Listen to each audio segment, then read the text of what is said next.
कभी सोचा है कि कुछ ऐसी प्रथाएं जो समाज के लिए इतनी नुकसानदेह हैं, वो आखिर इतनी गहरी जड़ें जमा कैसे लेती हैं? आज हम भारत की कुछ ऐसी ही बड़ी सामाजिक कुरीतियों के इतिहास और उन्हें खत्म करने की जो लंबी लड़ाई चली है, उसे समझने की कोशिश करेंगे। तो चलिए सबसे पहले तो यही समझते हैं कि जब हम सामाजिक बुराई या सोशल ईविल कहते हैं तो इसका असल में मतलब क्या होता है। देखिए, ये किसी एक इंसान की कोई बुरी आदत नहीं है। ये उससे कहीं ज्यादा बड़ी चीज है। ये एक ऐसी प्रथा है जो पूरे समाज में फैल जाती है, जो इंसानियत की गरिमा को ठेस पहुंचाती है और जिसकी जड़ें अक्सर हमारी परंपराओं या मान्यताओं में बहुत गहराई तक धंसी होती हैं। तो इन बुराइयों को सही से समझने के लिए हमें थोड़ा इतिहास में पीछे जाना होगा, इनकी जड़ों तक।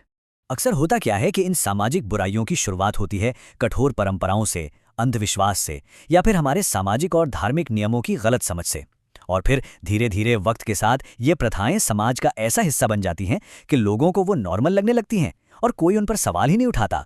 ये देखना बड़ा दिलचस्प है कि कैसे अलग अलग ऐतिहासिक दौर ने इन रिवाजों को और भी पक्का कर दिया। जैसे प्राचीन काल में समाज में ऊंच नीच का एक कठोर ढांचा बना। मध्यकाल आते आते सती और बाल विवाह जैसी प्रथाएं और भी ज्यादा आम हो गईं। और फिर आया औपनिवेशिक काल, जिसका असर कह सकते हैं कि डबल था। एक तरफ कुछ कानूनों ने इन प्रथाओं को चुनौती दी, तो वहीं दूसरी तरफ कुछ ने सामाजिक भेदभाव को और भी गहरा कर दिया। तो कुछ सबसे बड़ी ऐतिहासिक सामाजिक बुराइयां थीं। जाति प्रथा, जिसने जन्म के आधार पर ही समाज को बांट दिया। सती प्रथा, जिसमें विधवाओं को पति की चिता पर जिंदा जला दिया जाता था। बाल विवाह, जो मासूमों का बचपन और भविष्य दोनों छीन लेता था। और अस्पृश्यता, जो इंसानियत के नाम पर एक कलंक था। इन्हीं कुरीतियों के खिलाफ समाज सुधारकों ने अपनी आवाज बुलंद की। तो चलिए अब कहानी के उन हीरोज की बात करते हैं, उन साहसी लोगों और आंदोलनों की, जिन्होंने उस वक्त की पूरी व्यवस्था को चुनौती देने की हिम्मत की। राजा राम मोहन राय जैसे सुधारकों ने सती प्रथा जैसी क्रूर परंपरा के खिलाफ एक जबरदस्त आंदोलन खड़ा कर दिया। उनका तर्क बिल्कुल साफ था, यह एक बर्बर और अमानवीय प्रथा है जिसकी एक सभ्य समाज में कोई जगह हो ही नहीं सकती। और जानते हैं इन कोशिशों का नतीजा क्या निकला? साल 1829 में बंगाल सती रेगुलेशन एक्ट पास हुआ, जिसने ब्रिटिश भारत में इस प्रथा पर कानूनी तौर पर पाबंदी लगा दी। ये समाज सुधार के आंदोलन के लिए एक बहुत बहुत बड़ी जीत थी। बदलाव की एक और ऐसी ही मशाल थी सावित्रीबाई फुले। उन्होंने महिलाओं और जिन्हें निचली जातियां कहा जाता था, उन लोगों की शिक्षा के लिए अपनी पूरी जिंदगी लगा दी। उनका मानना था कि असली आत्मनिर्भरता और आत्मविश्वास सिर्फ और सिर्फ शिक्षा से ही आ सकता है। और उन्होंने सिर्फ कहा नहीं, बल्कि करके दिखाया।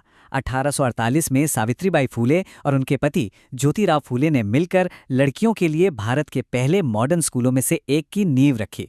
उनके इस काम ने शिक्षा के जरिए महिलाओं की आज़ादी और उनके सशक्तिकरण का रास्ता खोल दिया।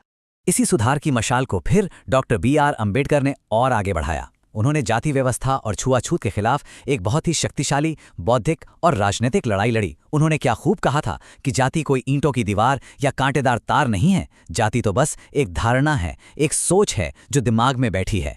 और इस दिमागी सोच को बदलने की जो लड़ाई थी, वो कानूनी मोर्चे पर भी लड़ी गई। पहले तो सुधारकों और नेताओं ने बिना थके लगातार आवाज उठाई, फिर उनकी कोशिशें रंग लाईं और भारतीय संविधान के आर्टिकल 17 ने छुआछूत को हमेशा के लिए खत्म कर दिया। और इस बात को और पुख्ता करने के लिए 1955 में एक कानून भी बनाया गया, जिसके तहत इसे एक सजा के लायक जुर्म बना दिया गया। लेकिन सिर्फ कानून बना देना ही तो काफी नहीं होता है ना। बड़ा सवाल ये है कि संघर्ष और सुधार की ये जो विरासत है, वो आज की चुनौतियों से कैसे जुड़ती है। क्या वो पुरानी परछाइयां आज भी हमारे समाज पर मंडरा रही हैं? भले ही सती प्रथा जैसे भयानक रिवाजों को कानून ने खत्म कर दिया हो, लेकिन उनके पीछे की जो मानसिकता है वो आज भी जिंदा है, बस उसका रूप बदल गया है। तब सती प्रथा थी, आज हम दहेज से जुड़ी हिंसा और हर कदम पर होने वाले लैंगिक भेदभाव को देखते हैं। और ये कोई छोटी मोटी बात नहीं है। जरा इस नंबर पर गौर कीजिए, 6500 से ज्यादा। ये सिर्फ एक साल में दहेज की वजह से हुई मौतों का सरकारी आंकड़ा है। ये एक डरावनी सच्चाई है जो आज भी हमारे समाज का एक कड़वा सच है। यही असमानता हमें शिक्षा के क्षेत्र में भी साफ दिखती है। बेशक हमने तरक्की की है, लेकिन आज भी पुरुषों की साक्षरता दर और महिलाओं की साक्षरता दर के बीच एक बहुत बड़ा फासला है। ये आंकड़े हमें बताते हैं कि मंजिल अभी दूर है। तो ये तो साफ है कि लड़ाई अभी खत्म नहीं हुई है। जाति के आधार पर भेदभाव, लैंगिक असमानता, बाल मजदूरी, सांप्रदायिकता और तरह तरह के अंधविश्वास, ये सब आज की वो परछाइयां हैं जिनके खिलाफ हमें लगातार लड़ते रहना होगा। ये समझना बहुत ज़रूरी है कि इन परछाइयों को मिटाने की लड़ाई सिर्फ इतिहास की किताबों का एक चैप्टर नहीं है। नहीं, ये एक लगातार चलने वाला सफ़र है। हमने बहुत कुछ हासिल किया है, लेकिन समाज सुधार का काम कभी भी पूरी तरह खत्म नहीं होता। और ये हमें एक आखिरी लेकिन बहुत ज़रूरी सवाल पर लाकर छोड़ देता है। अपने इतिहास के इन संघर्षों से सीखकर हम सब मिलकर आने वाले भविष्य की कौन सी परछाइयों को मिटाने की जिम्मेदारी उठा सकते हैं।